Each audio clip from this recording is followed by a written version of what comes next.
महाराज जी के आज के विशेषांक में रक्षा सूत्र परिवार के सभी सदस्यों का हार्दिक स्वागत है।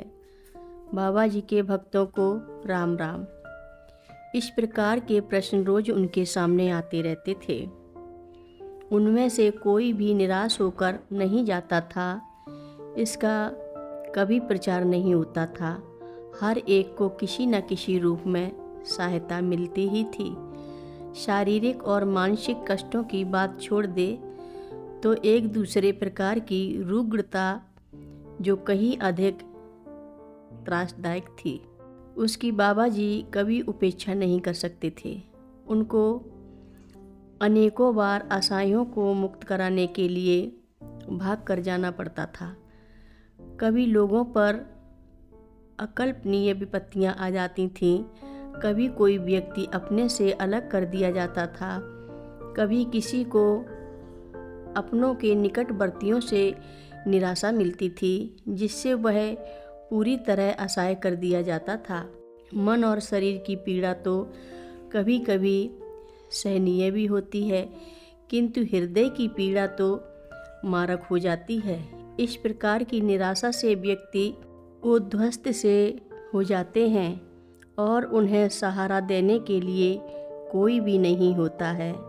हम में से बहुत कम लोगों की ईश्वरी भक्ति इतनी दृढ़ है कि हम यह विश्वास करें कि हमें आवश्यकता पड़ने पर उसकी सहायता प्राप्त होगी। हमें अपनी याचना पर कुछ मूर्त फल चाहिए। हमारी याचना बाबा जी तक पहुंचती थी और वह बिना किसी के देखे या अनदेखे हमारे पास दौड़ी चले आते थे। बाबा जी हमारे पास आते, हमसे बातें करते और शास्त्रों की नहीं अपितु अपनी ही मधुर भाषा में बाबा जी हमारी पीठ पर हाथ फेरकर सांत्वना देते। कुछ शब्दों के मंद स्वरों से स्मित बिखरते जिससे हमारे चेहरों पर भी मुस्कान आती थी।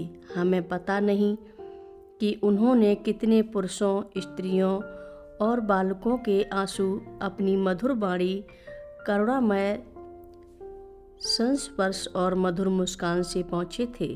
उनकी अपने भक्तों के प्रति दया भी इन्हीं रूपों में उनकी आकांक्षाओं को पूरा करती थी जिससे वे निराशा से बचे रहते थे। यह बात पनकी कानपुर में मंदिर के उद्घाटन की घटना से प्रकट होती है। बाबा जी शीतकालीन आवास के लिए प्रयागराज में थे। कानपुर से भक्तों ने आकर उनसे प्रार्थना की इस शुभ अवसर पर बाबा जी कानपुर पधार कर आशीर्वाद दें। बाबा जी इससे सहमत नहीं हुए। उनके भक्तों के सारे प्रयत्न निष्फल होने पर वे निराश होकर पनकी लौट गए। उद्घाटन के दिन बाबा जी शौच आदि से निवृत्त होकर अपने वस्त्र बदले और अपने कमरे में चले गए। 7 बजे थे। उन्होंने मुझसे कहा उनका स्वास्थ्य ठीक नहीं है और अपने को उन्होंने कंबल से ढक लिया और मुझसे कहा कि द्वार बाहर से बंद कर दे और कुंडी लगा दे और किसी को भी भीतर आने मत देना।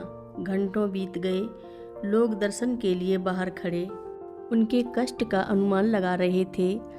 12 बजे उन्होंने अपनी आँख खोली, मुझसे समय पूछा और कहा, अरे मैं 5 घंटे सोता रहा, अच्छी नींद आई, अब मैं पूर्ण स्वस्थ अनुभव कर रहा हूँ।